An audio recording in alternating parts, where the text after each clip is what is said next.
Hey everybody. I feel like I've been going through a big breakthrough moment,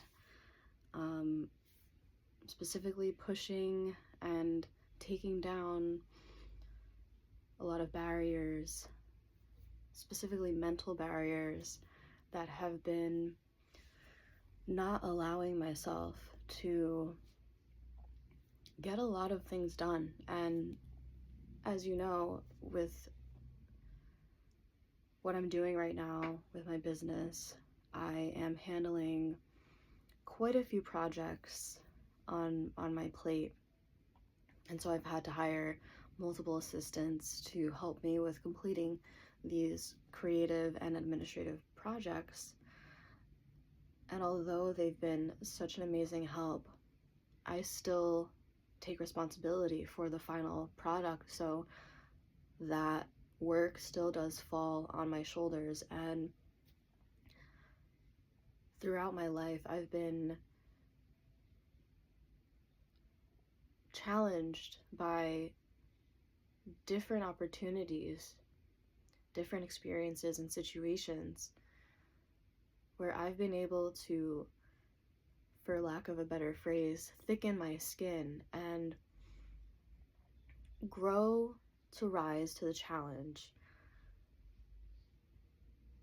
In some cases, actually, in the beginning or in these, and still I deal with this today, it's not a issue of the past, it's still very much in my present, but it's not as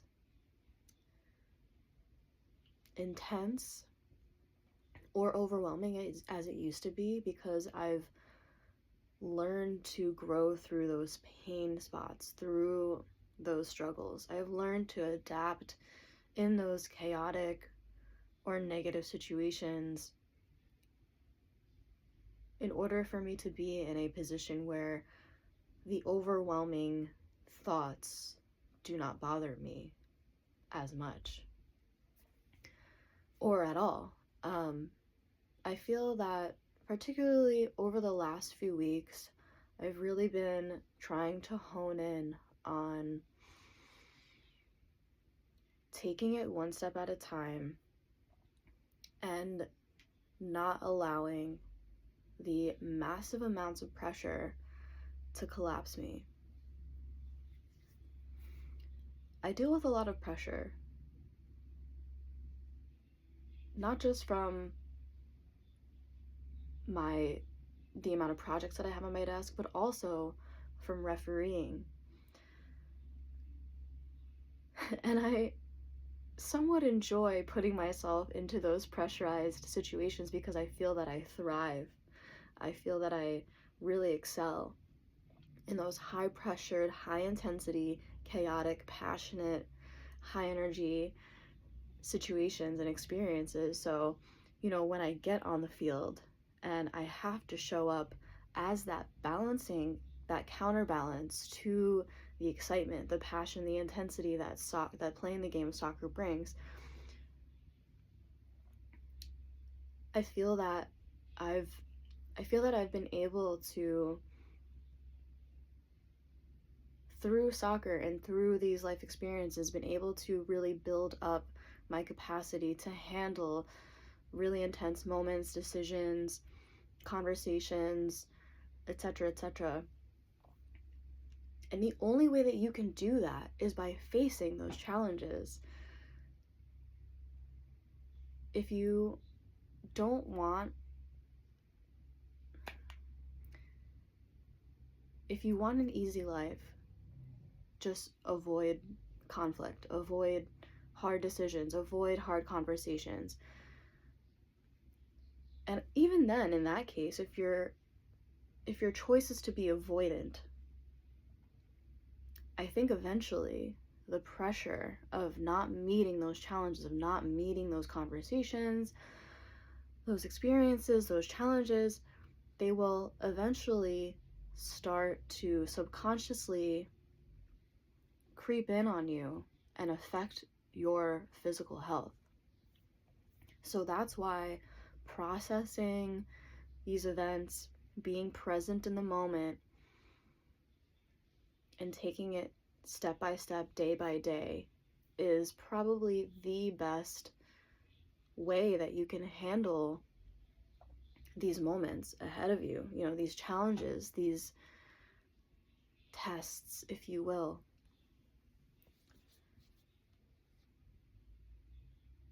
The human spirit is such a tenacious, powerful, courageous, determined, and dedicated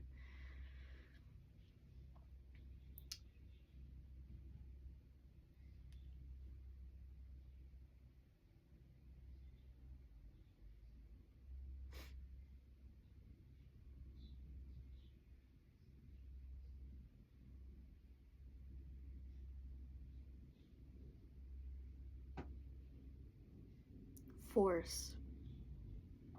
It's a force.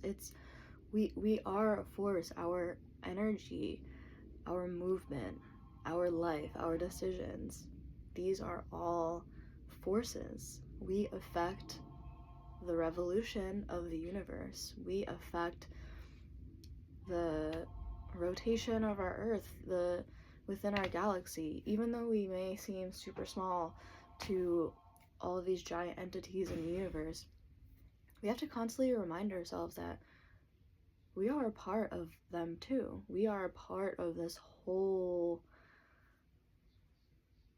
tide, of this whole wave, of this whole fire, this spirit, this spiral, this movement.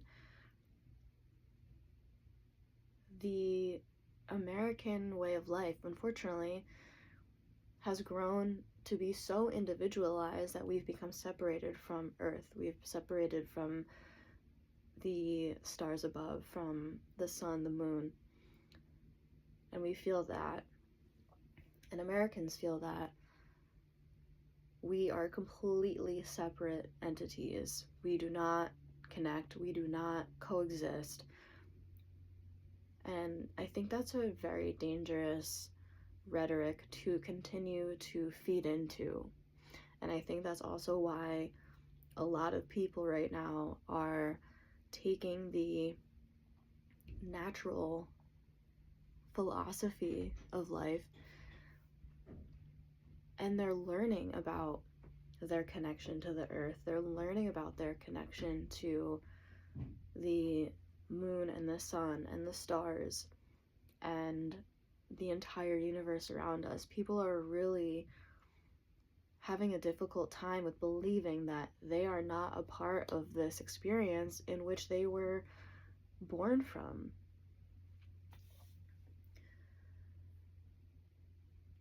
And when we're able to reconnect our heart and our spirit, which actually exists in our stomach and not in our brains, our stomach and our energetic system exists in our stomach near our reproductive system, right in this area, okay? Over the last week or so, I was reminded at my sound bath from an incredible doctor of TCM, and he's a lifelong student of Taoism and Buddhism, that our energetic powerhouse is not in our brains. It's in our stomach. It's in our solar plexus, our sacral chakra area. Whatever you want to call it, there's multiple names for this energy source, this power source. That when you begin to shift your energy toward your energy center instead of up here and trying to rationalize and think through and stay pressurized in your brain, and you don't give your brain a rest, that's when it leads to burnout. That's when it leads to headaches and migraines and fatigue and sleeplessness, restlessness,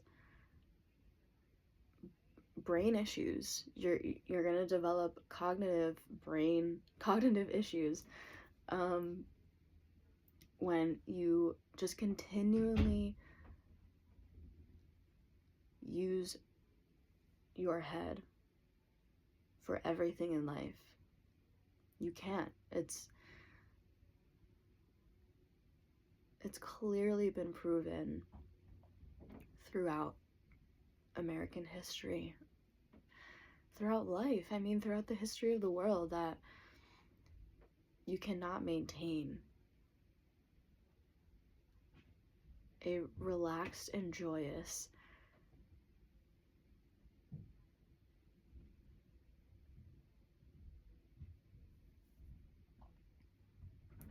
spiritual, loving, compassionate life if you always stay in your head. That also brought a lot of relief to me when he reiterated that. He said it in the last class that I did 2 months ago, and then he also said it again in this class. And when he said that, I felt this huge wave of just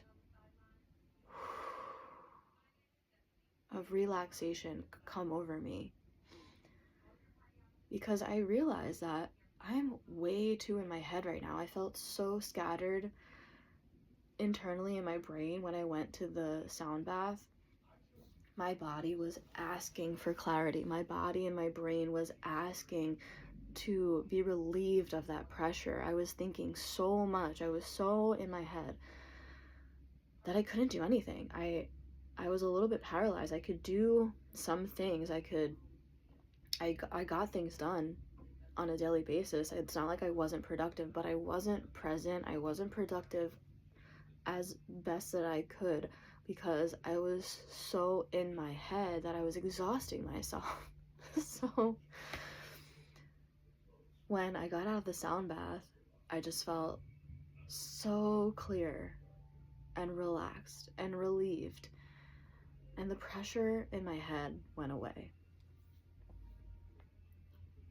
I truly believe that if we all can redirect our energy, and if we can redirect how we approach life, instead of being so up here all the time, can we act from our spirit? Can we act from our energy center? Can we act in confidence? I can tell you right now that when I make decisions and feel most confident in those decisions that I make, or in those actions that I take, it all comes from here. It's not it's an instinctual thing. It's not me making a decision in my head after overthinking. It was instinctual, it was instant, it was in the moment, and it was from the heart, it was from the spirit. And I didn't have to think about it. I didn't have to put so much pressure onto that decision and put it on a pedestal that it was hard to even go either way. When you listen to your body and you listen to your intuition, you will make the best decisions for yourself. It takes practice, especially if you have not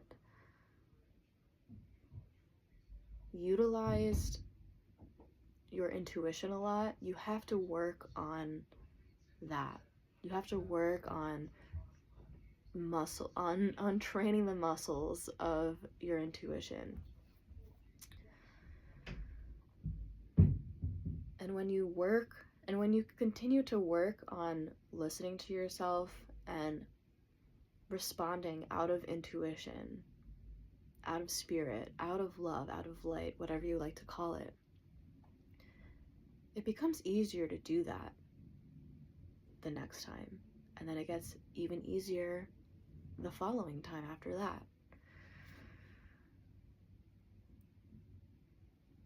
It's just like if you do a workout, right? The first workout that you do with a 30-pound weight is not going to be as easy as when you do it 30 days later and you've been doing it for a few weeks.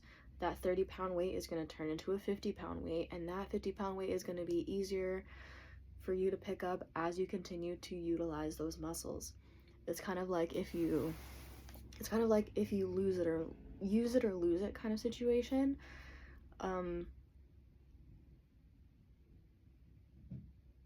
I believe that the human spirit can be beaten down so hard that somebody can come to a point where they lose their intuition because of just how swayed away that they have, how deterred they have been from utilizing that they kind of lose that instinctual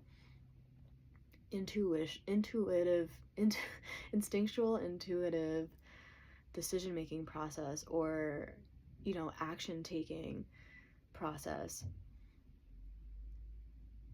So it's better to start as soon as possible, or if you've already started, keep going and keep listening to yourself.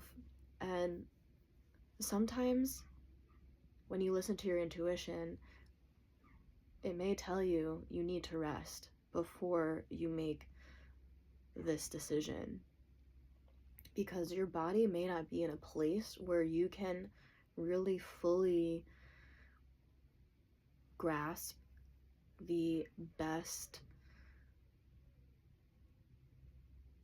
outcome from your intuition because you're too tired.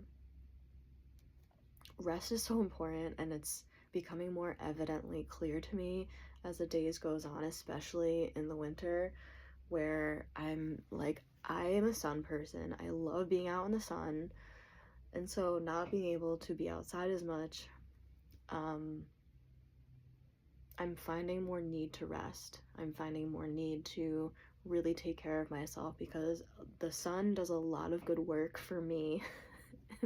When it's out, I utilize that energy source so much, that I definitely feel the blues of the winter time. So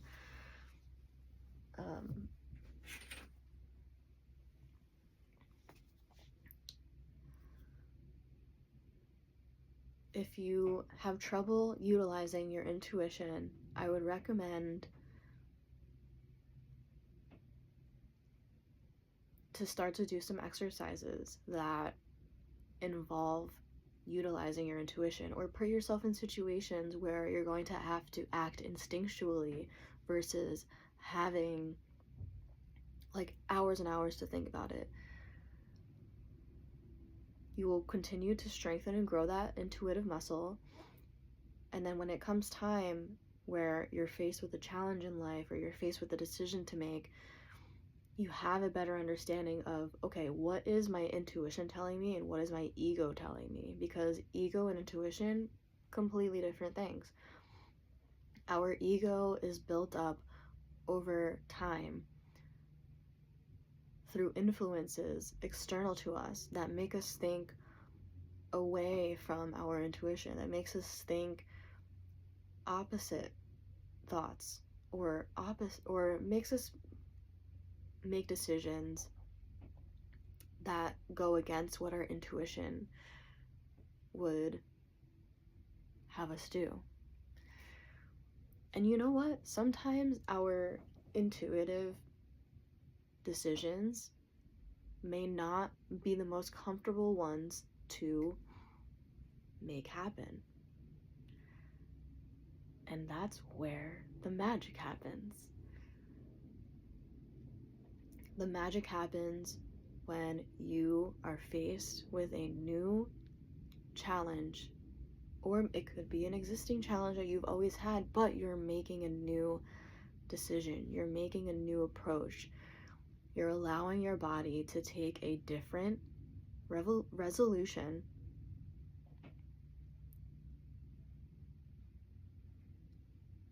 and you're turning that into an internal revolution for yourself. So something that may have been easy to you as a child that you just didn't think twice about. Something may have happened during your teenage years or your younger years where that thing became really hard for you.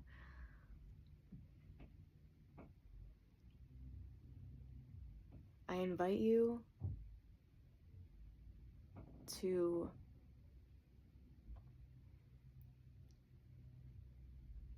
bring yourself into those situations, into those experiences, taking those opportunities to revolutionize your life.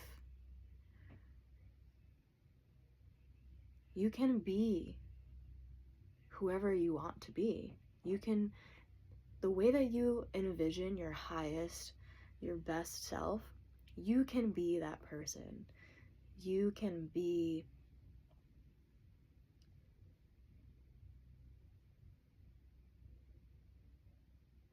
your own dream. You can be your own hero.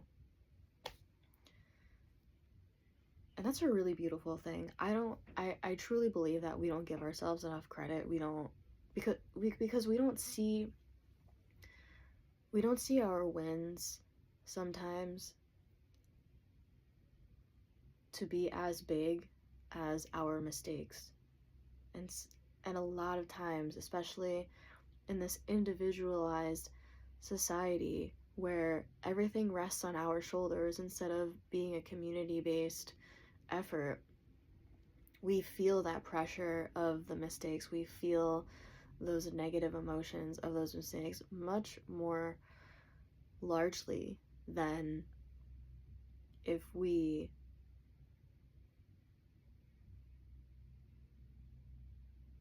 had a win and we briefly celebrated it and then just forgot about it. So I really want to not only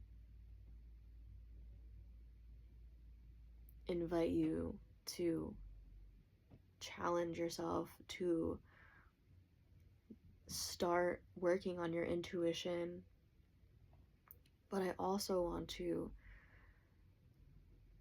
implore you to celebrate your wins as if it's like the greatest thing that you've ever done. And these wins can be super small. They can be really small. In the grand scheme of things, I guess, they can be small.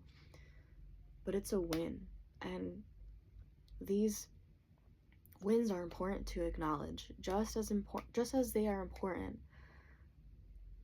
Just as important as the negative things are that you do in your life, and where you need to reflect and to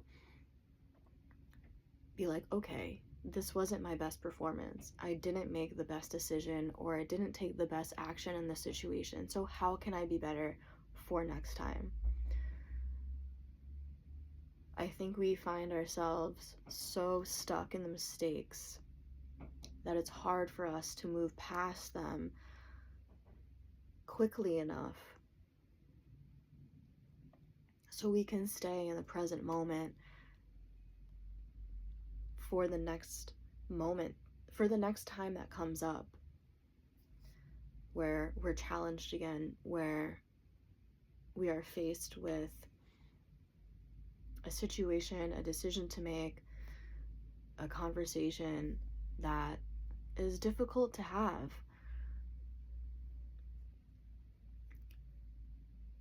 And we want to put ourselves in the best mindset for those things. We don't want to approach that next thing with the mindset of, I'm going to make a mistake, I'm going to make a bad decision, I'm going to ruin this whole thing. When we approach things from that mindset, that's how we're going to essentially perform. There is a good thing in reflecting and thinking about your mistake or whatever happened, the bad conversation that you had, or perhaps a not great decision or action that you took, there is value in reflecting on that, but it's not good to dwell too much on those things, because then subconsciously you're just always going to think about those negative things when you go into that next opportunity, and you may not perform in the best possible way that you can. Every step is a new step. Every day is a new day. Every moment is a new moment. You are allowed to approach the next step, the next moment, the next day with your best self, no matter how you performed an hour ago, a minute ago, a second ago. You can change the outcome of that next decision, conversation, challenge with the most positive mindset that you can. And you have to uplift yourself through those difficult times in order to be able to approach the next thing with a clear, reset, refreshed mind and body. That's why it's really important to take some time to either meditate, go on a walk, exercise, clear your mind, because when you're processing these difficult emotions and you're processing these difficult things that happened, your body is secreting the chemicals and the hormones that are associated with negative things, negative emotions. Your body needs to get rid of those toxic chemicals, those toxic things. They are excreted in your pee, in your tears, in other bodily fluids. However, one of the most helpful and supportive ways of getting rid of those toxins is through sweating and really getting a sweat on. So exercising, doing intense yoga, or playing sports, dancing, anything that gets your body really moving and sweating is going to be helpful for you to process those difficult moments and put your brain in a space of just refreshed clarity. I can't tell you how many times that over the last year where I've had a bad day or I've just felt weird and off, and I went for a run, and I suddenly, after that, I just felt so much better. Example, last night, I was having a really weird day, and I just couldn't push through these heavy things that were dwelling, around me, within me. And so I was like, I can't go out. I can't go to this event that I was going to shoot. It's just not in the cards right now. My brain is just resisting. I can't go.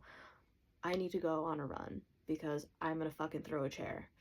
So I took myself out at 6:30 last night in the dark, in the freezing cold weather, bundled up, and I went for a 2-mile run. And afterwards, I felt incredible. I felt so good, endorphins running through my body, hardcore. And I went home, showered, ate, and I meditated, and I just processed how the run made me feel, and moving through those difficult emotions and allowing them to just release from my body. And I finally was able to tackle some things and think about some things that were just really difficult for me to do at the time. So sweating is a really beneficial way of helping your body to rebalance from those difficult emotions. Meditation as well. If you can't go on a run in the middle of a workday, take some time to do some deep breathing and meditate, just to clear your mind for a second. or go even better, just like go on a walk. When you go on a walk, you're moving your body, you're moving your muscles, your tendons, your ligaments. The fascia in your body is going to be loose, and that's also going to affect the pressure in your brain. When you can fully just like stretch and be loose, your brain is going to also feel the benefits of that. Everything is connected. Everything is connected. So when you go and you work out your muscles, you're also working out your brain, because everything is just tied. Everything is connected in the body. It's been known for thousands and thousands of years. And it's a little bit ignorant to resist and deny that information. Let's utilize that information that people have studied for thousands of years to our benefit, especially in this climate, because it's so hard to perform day in and day out by just continually bashing our brains with pressure and stress. It's not sustainable. I believe in you. I believe in your ability to find the balance that is best for you. Take care of yourself. Eat well. Sleep as best as you can. Don't be on your phone an hour before you go to bed, and when you wake up, it really messes with your brain. You need to take that time to really clear yourself and to clear yourself out before bed, and to remain in a clear conscious state after you wake up. Eat well, sleep well, drink a lot of water. And you know what? It's winter right now. This is the best time to drink tea. When you drink tea, the warmth from the water feeds the warmth internally into your organs, into your digestive system. Your digestive system runs hot. It doesn't run cold. That's why cold water doesn't digest as quickly as warm water does, because it needs to convert and take energy out of your body to convert that cold water into warm water, where your body will be able to pick up the hydration and the nutrients, whatever, from it to help you most. So drink your teas. I would highly recommend, if you're a coffee drinker, to drink matcha, and you can maybe do like lion's mane for cognitive function and to like stimulate your brain a little bit. You don't always need coffee to stay awake or to wake up. There's other things that you can do to really get the brain going and flowing and focus and energized in the morning. Matcha is a really great source for longevity of energy. And I can I can talk about that on another talk, but all of this is to say, take care of yourself during these winter months. It's a rough period where we're not seeing a lot of sunlight, so that's internally going to negatively impact us, mentally and physically. This is like cold season for a reason. So I would really love to see you taking care of yourself in the way that you need to be taken care of. That's what I care about the most. So I hope you find a better balance. It doesn't have to be immediate. It may take years. It may take a lot of time to figure out what that is for you. But day by day, if you get 1% better, by the end of the year, I believe they say, like, statistically, you are 30% better than where you were 365 days ago. So that's an amazing transformation, if I have to say so. So thank you so much for listening to this little chat, and I hope to see you all in person soon. Peace and love. Bye.